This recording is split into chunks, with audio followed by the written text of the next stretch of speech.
Okay, so welcome to Phil's Critical Thinking, part of the University of Manitoba's COVID distance learning program, and the Critical Thinking course Philosophy 1290. Today, we're going to look at some basic concepts critical to understanding the material for the course. So, the building block of logic is the statement. These are sentences that have truth values. There's other names for these things. Lots of textbooks will call it a proposition. Sometimes it's called a claim. Um, sort of equivalent to sentences, but not entirely, because after all, sentences like questions don't have truth values. Um, and also, sometimes different sentences, different word combinations can really express the same proposition. So, for instance, outside it is raining, and it's raining outside. Both are really the same proposition. They both describe exactly the same set of truth circumstances. In our culture, we presume that every statement is either true or false. And again, that's something that not other sentences don't have. Things like a question don't have a truth value, but if it's a statement, it does have a truth value. And that presumption that they are either true or false and nothing else is sometimes called the law of the excluded middle. This is a very basic assumption of logic that has been around for a long time, but at the same time, it is somewhat arbitrary. There are cultures and logics that don't entirely agree with this.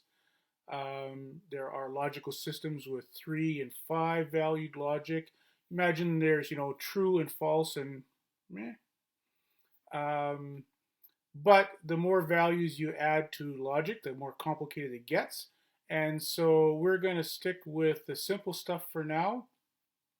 And so we're going to assume that this excluded middle business is true. At the same time, statements, the truth value of statements can be somewhat variable in the sense that a truth value like for a sentence like it's raining outside, at the moment here it's false. That may very well be true here tomorrow.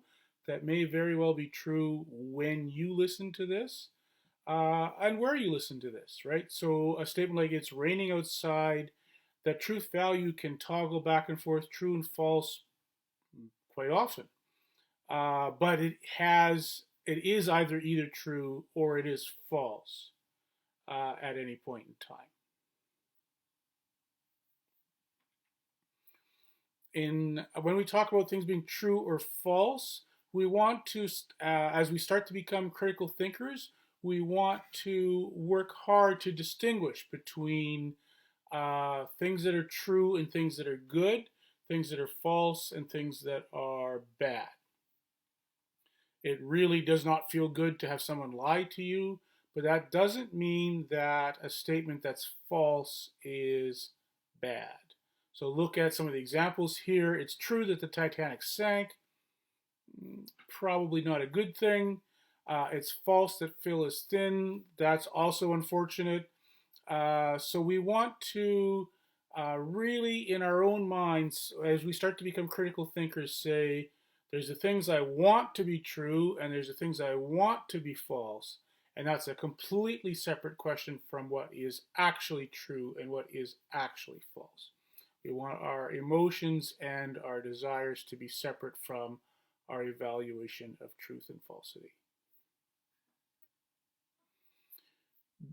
The statements can be combined into arguments. As we start building things in logic, what we're building is arguments. And in ordinary language, an argument is a heated discussion. Or maybe it's something that happens, a series of insults hurled across the internet in some chat room somewhere. That's not entirely how we will think of arguments in logic.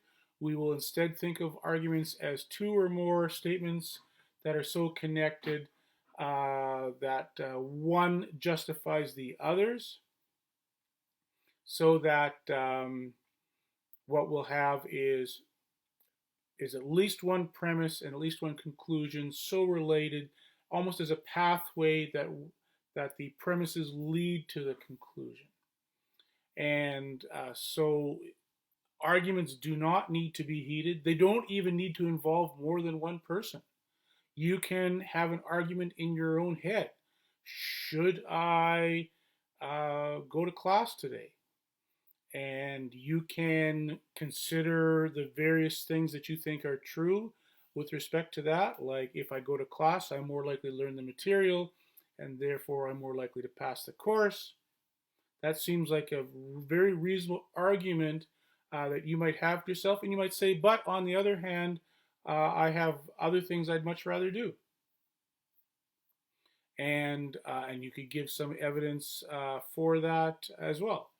And so you can have a argument in your own head, and I hope that is a dispassionate argument where no insults are thrown at anyone, because it would just be you giving yourself a hard time. And that should be the model for logic and critical thinking, of being dispassionate, considering carefully the connection between statements and trying to find the connections that are more reliable rather than less, and following truth down the path to a conclusion that's well warranted. As I mentioned, there are parts to an argument. Typically, we think of the reasons of an argument, and the fancy word for those is premises. And however many premises there might be, and there's arguments that have many, and there would be typically exactly one conclusion. Sometimes there are conclusions that are intermediate steps, so they might be a conclusion of one argument, but a premise of a succeeding argument. That path down from premises to conclusion can be a long and winding one. Something like a doctoral thesis, which is an extended argument that should, in a perfect world, be a series of steps from one true statement to another. And because they tend not to be short, there's many intermediate conclusions before we ultimately get to a final conclusion. I ran this argument by you when I went over the syllabus for the course. And so I suggested that I buy beer for the markers who find students of mine who plagiarize, and that my graders love beer, and that they have no money, and that therefore they'd be motivated to find plagiarism. So we have here an argument with three premises. I've got them labeled, premise one, premise two, premise three, and then my conclusion. Notice that we tend not to speak with, premise one, stated, premise two, stated, therefore conclusion, and then you state your conclusion. We would find ourselves extremely tedious and frustrating to speak like that in ordinary language. Instead, we tend, when we express ourselves and when we hear other people express themselves, we tend to prize eloquence and flow rather than clarity and logical sequence. So one of the big problems for a critical thinker is simply that of imposing upon what you hear or what you read the sort of sequencing and analysis that says, aha, those are the premises, that's the conclusion, I can see the relationship between them. That is very much the task that you need to impose upon yourself. And so understanding how arguments work, what they're based on, how they fit together is very much part of that. Not every series of statements is an argument. We would want to distinguish between that and an explanation. So arguments are those things that make the case for something being true or false. An explanation is really answering a question as to why or how. And so if you have a series of statements that appear to have a connection, you first have to say, and really the critical way to do that is to ask yourself, is there a conclusion? Is there something I'm being asked to adopt? because of the reasons being given? Or am I just being asked to understand something? So an explanation like cats can climb trees because they have sharp claws. Okay, well, we understand why cats can climb trees. Now, consider it as an argument. My cat can climb trees because it has sharp claws, and animals with sharp claws can climb trees. Here, we're being asked to form the belief that cats can climb trees. And there's two premises that are evidence for that. Uh, the cat itself has sharp claws, and that animals with so equipped are able to climb trees. So there's in the argument case, you're being asked or perhaps being given the reason to believe something is true, whereas in the explanation case, you're just giving further understanding of something that is the case. So in many university courses, you're going to hear a lot of explanations. In this course, I will try to pattern my expression as in the form of argument, where I will give you reasons and ask you to accept something as true for those reasons. We'll see how well I can do with that. We are going to, throughout the course, break arguments into two basic types. These will be inductive and deductive. Inductive arguments are the incredibly frustrating but actually most useful form of argument, where these are arguments where the conclusion is probable but not guaranteed. And we're going to look at those at the last section of the course. We're going to do some deductive logic work first. And deductive arguments are those where there's some sort of guarantee of truth. If the premises are true, the conclusion must be true. And so we are, in our analysis of logic and critical thinking, going to start with the deductive logic and move to the inductive arguments later. The inductive arguments are actually the interesting, and especially in this time of COVID and scientific skepticism, the interesting part of the course, but I think it's critical that we develop some of the concepts in deductive logic before we can do a really good job of inductive logic.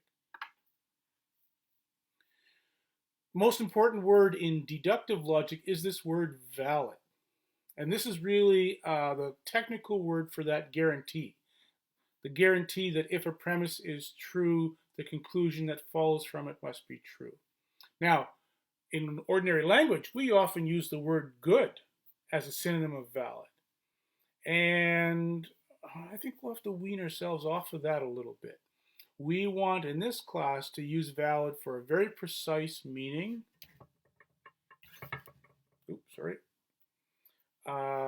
Which is that a valid argument is one that guarantees the truth of the conclusion whenever the premises are true. You want to have the definition of valid very much in the fore of your mind. If the premises are true, the conclusion must be true, is the simplest way of expressing that. So looking at the argument given, all dogs are canines, no cats are canines, therefore no dogs are cats. You can see how if those two premises, the top two lines are true, the conclusion would have to be true. Now, the problem with valid is that definition starts with if. If the premises are true, the conclusion must be true. And so you can have arguments where you know darn well the premises are false, but can still be valid if they have the right logical structure. Validity is all about the structure of the argument, has very little to do with the content of the statements. So looking at the argument, all dogs are cats, therefore all cats are whales, both of those premises we know are false, and yet if those two premises were true in some weird science fiction world where dogs are cats and cats are whales, that world would have to have it be the case that dogs are whales. You'll sometimes see me use abbreviations like OF for obviously false, And I would suggest all three of those statements are obviously false, and yet they can combine to be a valid argument. So if all dogs are cats and if all cats were whales, then all dogs would be whales. So this very important concept, valid, is a description of arguments, not of parts. So a statement can never be valid. Only an argument can be valid if it satisfies that definition. Likewise, a false premise in an argument does not equate in any way to having a false conclusion. So looking at the case of all dogs are cats and all cats are canines, both of those conclusions are obviously, or both those premises are obviously false. At the same time, all dogs are canines is true. If all dogs were cats and if all cats were canines, all dogs would have to be canines. They are, but not for those reasons. Falsity of premises does not imply the falsity of a conclusion. We can even go so far as to completely extrapolate out or remove all of the content. We're looking at the example x and y and z here. Every x is a y, all y are z, therefore all x are z. We have no idea what those stand for. All we know is that x means the same thing each time, and likewise with y and z. And we can assess that argument, and we will, in the course of the, in due course within this course, we will develop ourselves the skills to say, aha, I know whether that is valid or invalid. So when we're doing this, we don't care so much whether a statement is true, but rather what would happen if it were true. There's an English expression called "for the sake of the argument," which really is exactly captures the spirit we want to adopt here of saying, if something is true, we can assess an argument, and so we're just going to go ahead and assume it, not because we think it's true, but because it's useful to treat it as true.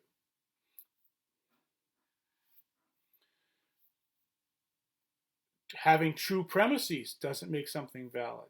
Looking at this example, all dogs are mammals, all cats are mammals, both of those premises true. But that does not, I would suggest, warrant the conclusion that all dogs are cats. And just as equally, the funny one on the bottom, all dogs are mammals, all cats are mammals, therefore no dogs are cats. There, everything is true, right? And yet, that's not valid. That's not, so you cannot rely on something being true or appearing to be true as a measure of logical strength. How do we know if something's valid or invalid? Well, we're going to learn a lot of methodologies in this course, but the one that we're going to pick up shortly is the concept of a counterexample. A counterexample is an argument that has the same structure as an argument you're trying to assess. We want to go back and we want to assess this all dogs are mammals argument. We want to say, I don't know if that's a good argument. Well, could we come up with different words that would go in the same places? So let's take out dog and put something else in. So if we had all lions are mammals, all cats are mammals, therefore no lions are cats, aha, right? We found the case that shows that that argument structure doesn't have that guarantee.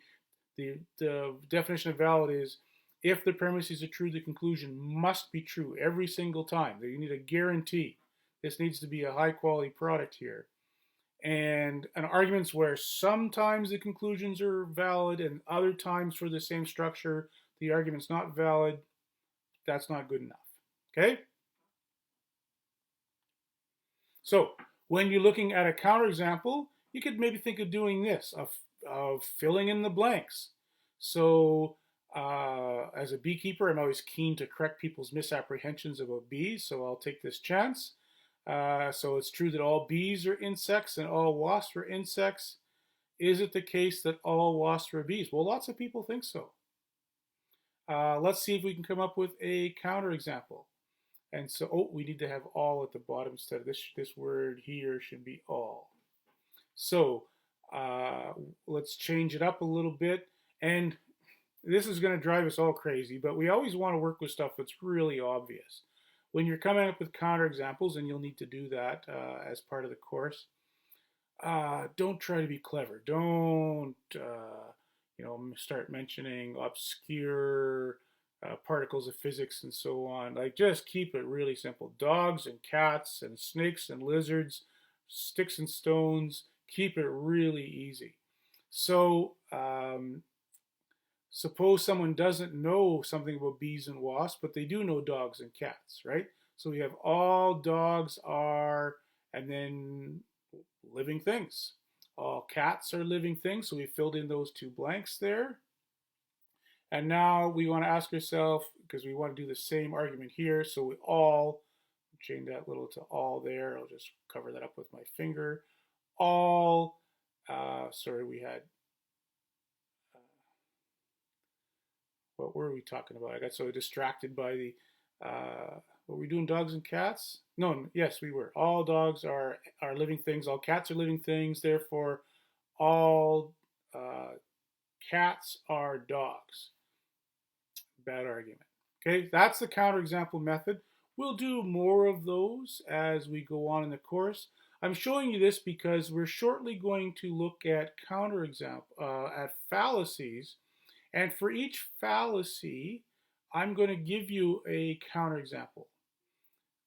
There'll be an argument of the same structure that's clearly not valid, and then we'll accept it as not valid because it allows a counterexample.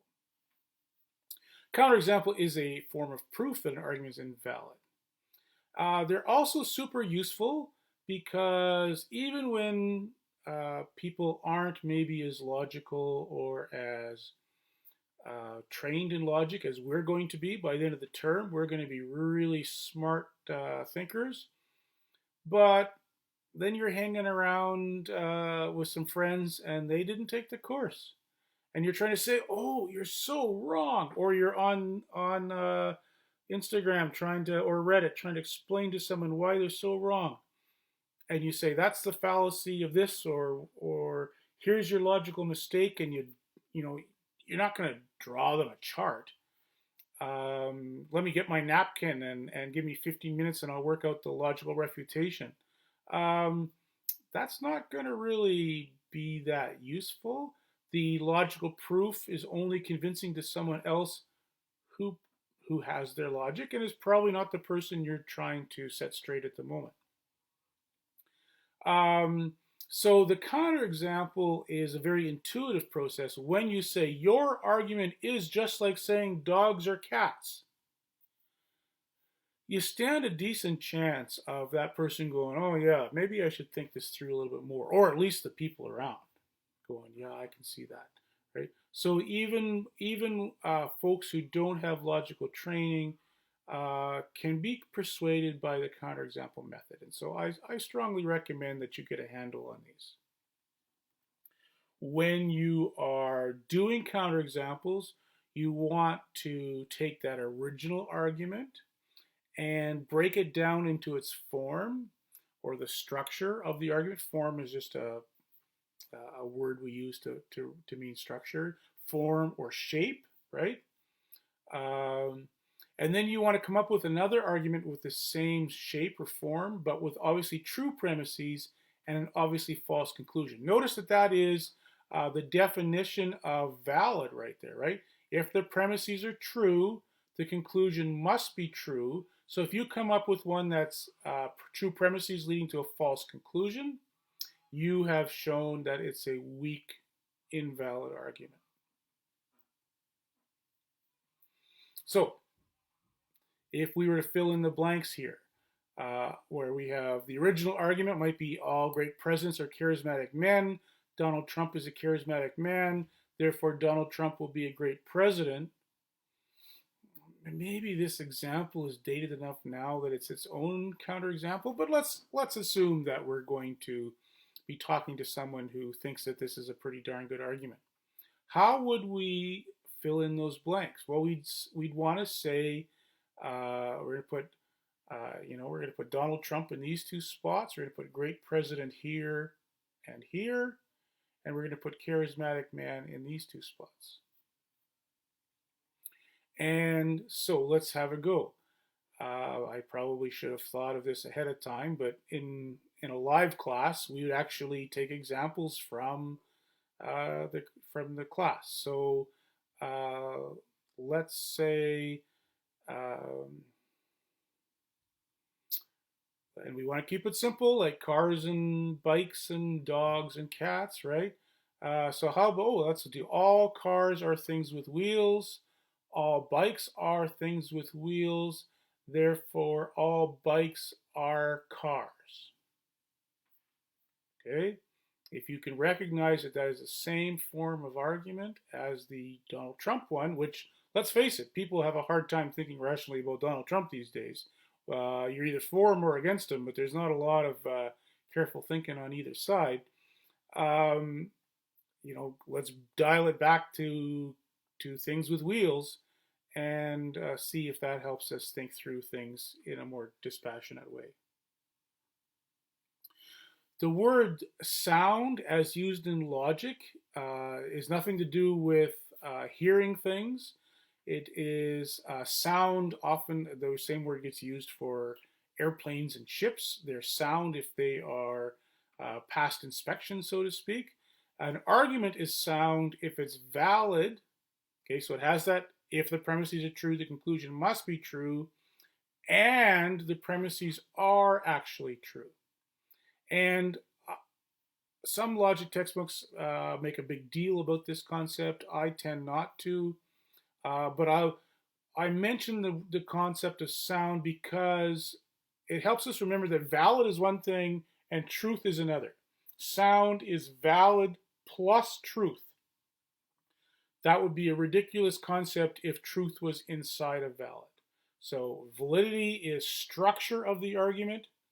Truth is essentially the lab coat problem, right? Someone over in a different building at the university is putting on a lab coat or testing something on a bench or doing some statistics to figure out whether things are true or not. I hope they enjoy that. In this class, we're concerned with not proving things true, but seeing how truths connect to each other. When we are looking, as we will later on in the term, at inductive arguments, those are arguments that are not going to be valid. The definition of inductive is only probably true, no guarantee. So we would often use words like strong or weak, convincing, unconvincing to describe inductive arguments. That guarantee that we like so much in validity is not going to be available in inductive arguments. So when we get to the first section of the course, having mastered these concepts, we are going to look at each of a bunch of fallacies, about 20 in all. And for each of those, we will look at a counterexample that'll help us, that'll satisfy our own curiosity about the strength of the argument. If there's a counterexample, it's not a good argument. That's it for this basics concepts. Thanks for your attention. The next section will be introducing fallacies.